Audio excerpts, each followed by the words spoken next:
সাহাবীদেরকে ডাকলেন, ডেকে বললেন, ও আমার সাহাবীরা, তোমরা শুনে রাখো, জেনে রাখো, আমার দিন দিন অসুস্থ বেড়ে যাচ্ছে।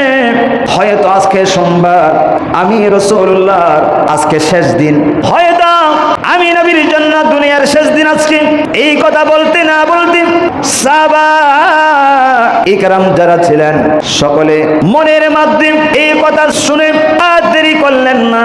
হযরতে রাসূল করিম সাল্লাল্লাহু আলাইহি ওয়াসাল্লামের সাহাবীরা নবীজির এই কথা শুনে আল্লাহর হাবিব সাল্লাল্লাহু আলাইহি ওয়াসাল্লামের সাহাবীরা চোখের মধ্যে পানি জড়িয়ে দিয়ে মসজিদে নববীর মধ্যে হু হু করে কেঁদে দিলেন।